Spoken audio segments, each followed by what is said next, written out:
ನಮಸ್ಕಾರ, ಲೋಕಾಯುಕ್ತ ದಾಳಿ ಟಿವಿಗೆ ಸ್ವಾಗತ. ನಾನು ಗಾಯತ್ರಿ. ಫಿಫಾ ವಿಶ್ವಕಪ್ 2026ರ ರೋಚಕ ಫೈನಲ್ ಪಂದ್ಯದಲ್ಲಿ ಸ್ಪೇನ್ ವಿರುದ್ಧ 1.0 ಗೋಲಿನಿಂದ ಅರ್ಜೆಂಟೀನಾ ಸೋಲನ್ನು ಅನುಭವಿಸಿದ ಬೆನ್ನಲ್ಲೇ ಮೈದಾನದಲ್ಲಿ ಆಟಗಾರರ ಮಧ್ಯೆ ಹೊಡೆದಾಟ ನಡೆದಿದೆ.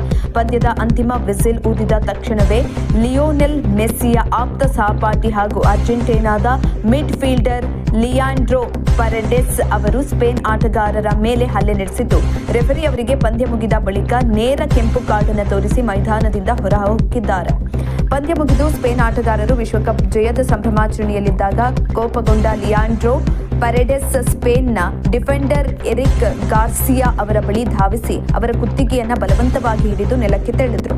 ಗಾರ್ಸಿಯಾ ಬೆಂಬಲಕ್ಕೆ ಬಂದ ಸ್ಪೇನ್ನ 21 ವರ್ಷದ ಯುವ ಆಟಗಾರ ಗಾವಿ ಅವರೊಂದಿಗೆ ಪರೆಡೆಸ್ ಜಗಳ ಮಾಡಿದ್ದಾರೆ. ಅವರ ಜೆರ್ಸಿ ಹಿಡಿದು ಎಳೆದು ಪರೆಡೆಸ್ ಗಾವಿಯನ್ನ ನೆಲಕ್ಕೆ ತಳ್ಳಿ ಮುಖಕ್ಕೆ ಕೈಯಿಂದ ಹೊಡೆದಿದ್ದಾರೆ. ಗಲಾಟೆಯನ್ನು ತಡೆಯಲು ಅರ್ಜೆಂಟೀನಾ ಕೋಚ್ ಲಿಯೋನೆಲ್ ಸ್ಕಲೋನಿ ಹಾಗೂ ಸ್ಪೇನ್ ಸಿಬ್ಬಂದಿ ಮಧ್ಯಪ್ರವೇಶಿಸಬೇಕಾಯಿತು. ಮೈದಾನದಲ್ಲಿ ನಡೆದ ಈ ಸಂಪೂರ್ಣ ಗಲಾಟೆಯ ವಿಡಿಯೋ ಕ್ಯಾಮೆರಾದಲ್ಲಿ ಸೆರೆಯಾಗಿದ್ದು ಸಾಮಾಜಿಕ ಜಾಲತಾಣಗಳಲ್ಲಿ ತೀವ್ರ ವೈರಲ್ ಆಗಿದೆ.